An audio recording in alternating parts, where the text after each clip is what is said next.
Yeah. So you're crowned Miss Uganda. Yeah. And for a lot of the beauty queens I've spoken to in the past, they say that it wasn't what they expected. Was that your experience as well? Life is what you make it.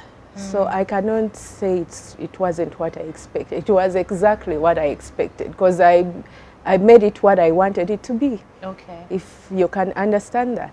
I used to think to myself, if I win this crown, what am I going to do with it? What do I want out of it? Not what am I going to get out of it.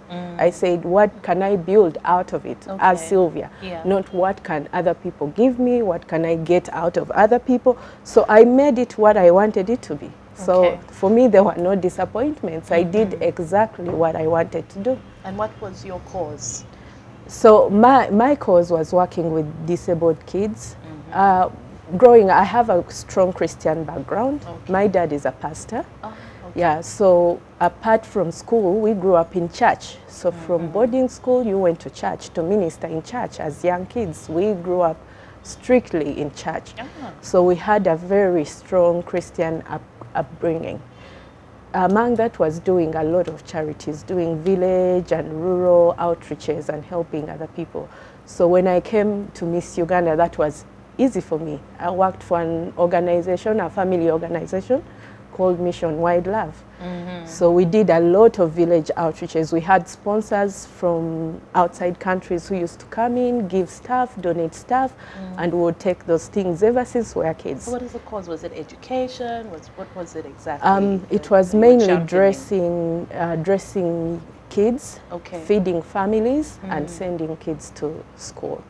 So where we would get sponsors for these families, would put them in touch with the sponsors who educated these kids, and then would also take clothes and shoes to many of these kids in UPE schools because they walked bare feet. But I also looked at how I can build my personal brand, my personal business, how I can use that platform. So I made it what I wanted it to be. And then at the end of your reign, you handed over. Were you already working by then? I've only worked one job in my life. Like employed, not as in work, employed. Employed, otherwise you've been working for yourself. I've been working for myself, and that's the only experience I have as an employee. I did marketing with a big company while I was at school to help supplement for me at university, you know, buy this, buy that. So I was a marketing executive at a certain firm, company, huge company in Uganda. Which one? No, Which one? I'll not mention, but I did marketing there. After I left that job, I've been doing my own doing your own project since I handed over the crown. Okay, so when you left and you handed over the crown, what did you go for first? So I started up different businesses. One, I still worked with Miss Uganda a lot in judging the pageant and helping go to the villages and do that and training. I've noticed that nearly everyone who goes through the Miss Uganda pageant, I mean, all the former beauty queens, I mean, you always come together again, which is, so it's like a nice family that you support each other. Yeah, it is. So it's good. You come back and you help the new queen, directing them if they want and giving them advice. And I trained some of them for Miss World. Most of them I came back to train them and guiding them what to do and that kind, what to expect and that kind of thing. So you do personal branding? Yeah, no, like if you have a product, you want it to be introduced in the market, I'll write for you ways, systems and methods you can use to introduce your product. If you want to rebrand, and these are things you can't talk about, that this is something I'm doing, because you want it to be a surprise in the market. If you have a product, it's not working well, you want to rebrand, how can I do it? We are people that do that, to say try this, try that, put these measures in place. If you want, we implement them for you and you see a difference in your products. But there are some clients that have taken me on and say, no, we want you to be the face of this product. Those are the some few that you may know I've worked with. But I do that kind of thing because it's my ability. I'm good at marketing and knowing what works and what does not work.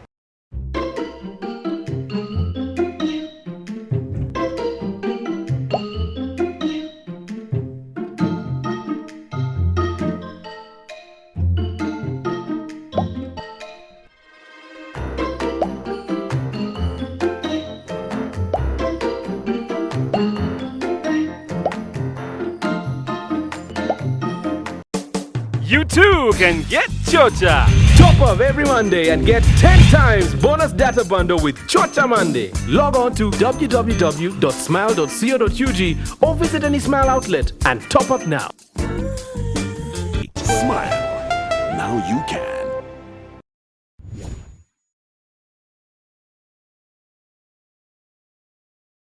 Did you ever experience any negative press? Yes. While you're Miss Uganda? Yes, a lot, obviously. A lot. My nationality came into question. That was number one. She's not Ugandan. Why is she called Wilson? That was the major, because my win was very decisive. Yes. But that was the major thing. Issue. Why is she called Wilson? She's so light. She's not Ugandan, blah, blah. So were you just using Sylvia Wilson then? No, I was using all my was a names. middle, but- Yes, I was Okay. using Namtevi Sylvia Wilson. But they concentrated so much on the Wilson and said, oh, you're not Ugandan, and they chose a girl that was my major controversy that year. And of course, you know Ugandan media. One time they put me in the papers with my dad. They said, he's my sugar daddy. Oh, God. And my dad is a pastor. So you can imagine. They got the pictures from my Facebook and plastered them in the papers. So yeah, I've dealt with silly media for a while. It's silly. I like now that it's word. silly because it doesn't But bother at me that time, anymore. it was a big deal. Yeah, by that time I was like, what am I going to do? Like, what is this? What are people going to think about me? And I was so young. People are really going to think I have a sugar daddy and this is my dad. So, yeah, I have dealt with negative media. All right. And then how did you meet Ali? Ali. Ali is a story, it's a long story. Ali, it's been a journey with Ali. So Ali was actually there in my journey to Miss Uganda. Oh, okay. I met Ali at one of the parties, model parties, yeah. When I was in that modeling agency, we had a party. So this was even before you were Miss Before, a few months, in 2011. Okay. A few months. So he was at that party with his friends. That's the first time I met Ali. Okay. So he liked me, I think. We exchanged numbers. And that was it. I didn't bother to text him or anything. So a week later, after meeting him for the first time, it's a weekend. He says, hi, you remember me? I'm Ali. We met. I'm like, yeah. What are you doing? I'm going for a friend's birthday. He said, oh, wow, I'm also going to a friend's birthday. I say, oh, good. What's the time? I tell him the time. He say, oh, wow, it's the same time. So he same says, party? it was the same party. The universe. Yeah, exactly. So we're like, okay, see you later, see you later. I arrived at the party first. You know, it was a mutual friend's birthday party, but we didn't know. I arrived first, and then a few minutes later, he pulls in. So we were like, this is the party you were talking about? He's like, yeah. Is this the party you're talking about? And yeah. It was such a huge coincidence. From that party, we became friends now. Okay. Yeah, because it was much easier. So we talked, we became friends, we kept in touch, but we never really dated. Okay. At that time, yeah. So I told him about going to Miss Uganda. He said, yeah, you should go. I think you win. You're really a brilliant young lady. I think if you do go, you win in 2011.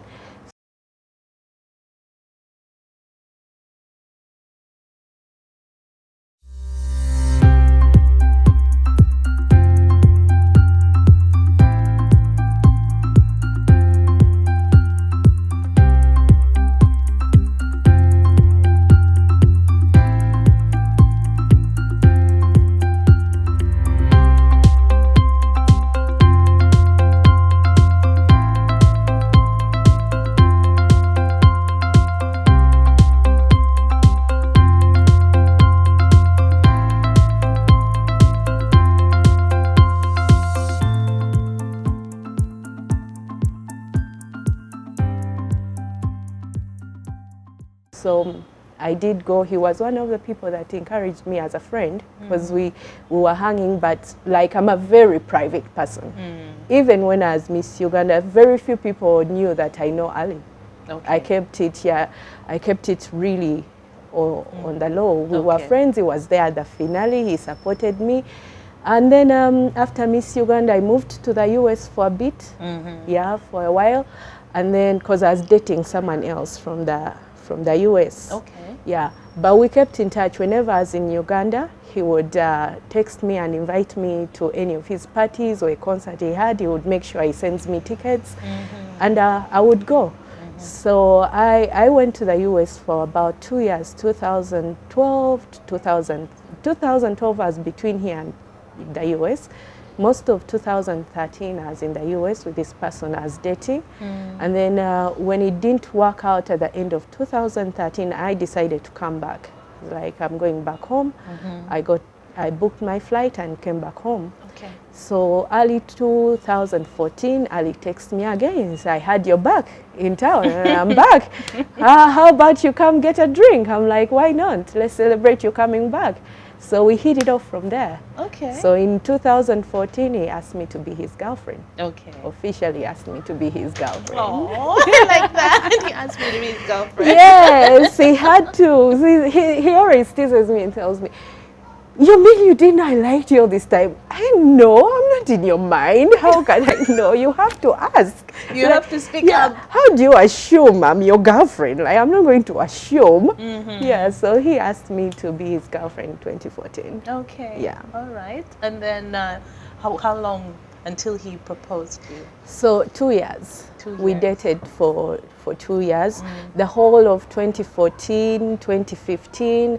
I think we came out as a couple in 2015. Were you worried about being public as a couple? Yes, there was a lot of discussion, and going to dates and all that was always never discussed on social media for almost 2 years. And I was fine with that because I didn't want that to overshadow my life or cause any controversies and that kind of thing. It's only when we were really, really ready we decided to come out, because you reach that point and you think that this is the right person for me. You know, I think everyone needs to know that this is the right person in the right time, you know, and for us it took quite a bit. Most people thought actually when we started agreeing that we're boyfriend and girlfriend, that we've just met yesterday, but it had been a journey of years. You just kept it quiet. So we decided as a couple that it's time to like come out and say, because he was really serious about me and I really, really liked him. He said, it's been almost 2 years of dating. It's time now to tell people we are dating. All right. So the proposal. The proposal. Oh my God, it was a surprise, a genuine surprise. Really. You weren't really expecting it? No. Because I hear there was the story of champagne, and the champagne, you put it back in the fridge. What is this doing out? And you brought it back again. He was really acting weird that time, you know. But the thing is, when you're serious about someone, I think you know it. You kind of know it. You begin to talk about these things. Things I'd never talked about with any other person I've dated. Like, what do you think about marriage? Before, if you brought up that topic of marriage, oh my God, I hated marriage. I didn't like marriage. My God. Oh, I'm a strong, independent woman. Don't talk about marriage. But with Ali, it was kind of, you know, you're talking about marriage. He could throw around sentences like, if I'd ever want to settle with anyone in the world, it would be you. Like, okay, me too. So you kind of know the direction of your relationship, but you never expect it. You really never expect it. So one day he's back from his trip. He says, I'm taking you out for dinner, come to my place. I come to his place, but I'm not in the mood. I'm really not in the mood. I don't know why I wasn't in the mood. So he's like, there's champagne in the fridge, get out the bottle of champagne. I don't want to drink champagne at home. So he puts it out, I put it back, and I don't want champagne.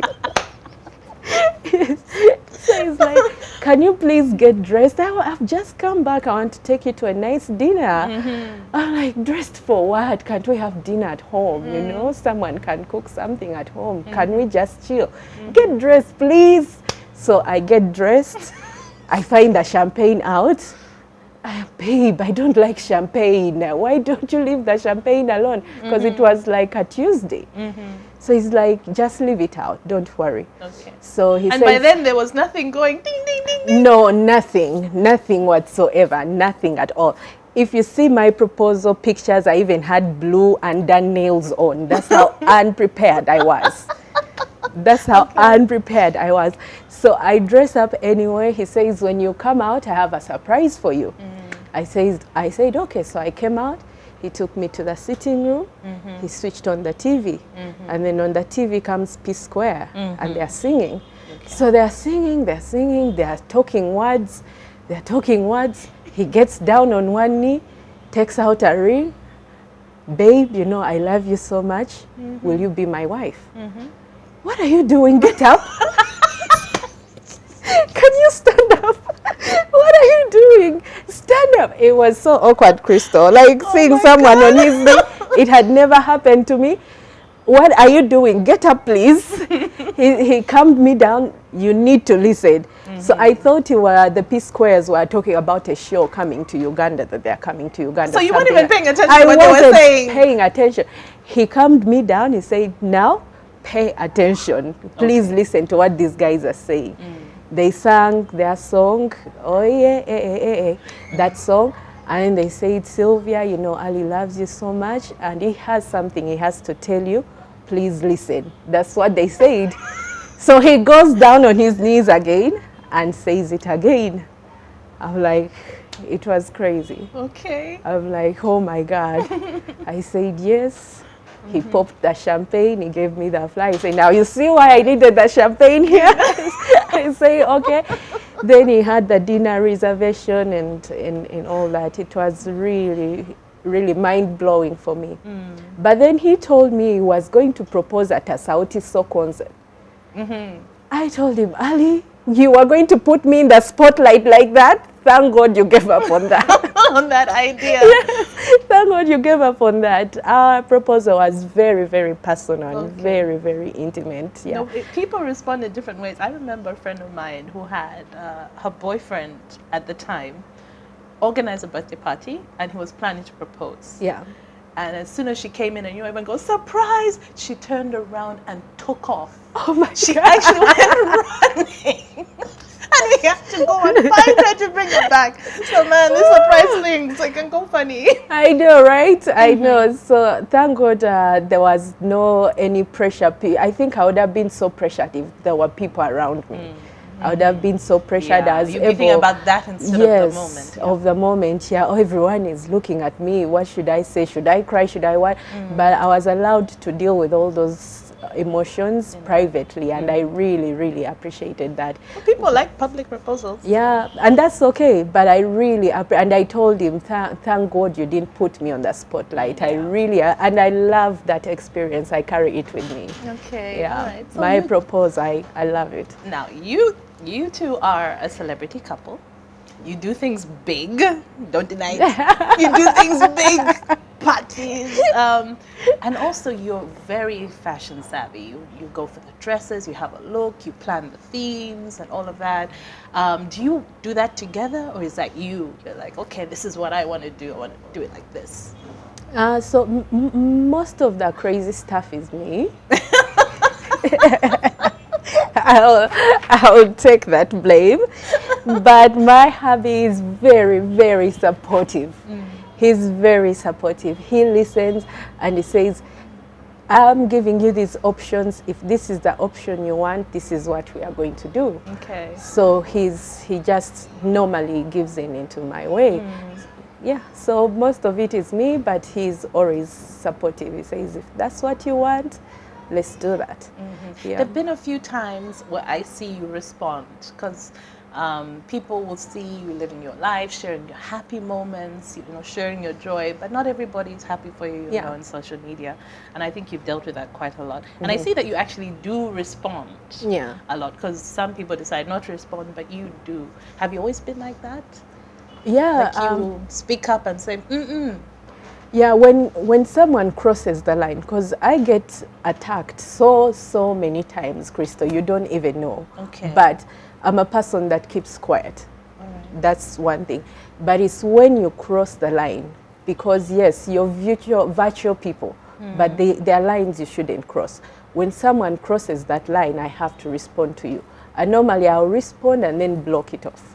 Okay. That's what I'll do, because at the end of the day, it's life. Life is too short. You're not going to disrespect me in a massive, massive way and go on with your life and tell these lies. So that's when I'll... So is it like friends of yours who let you down, or is No, it just trolls? random people, I'm telling you, random people I don't even know about, but somehow they know so much about me, and then they try to use that in a negative light.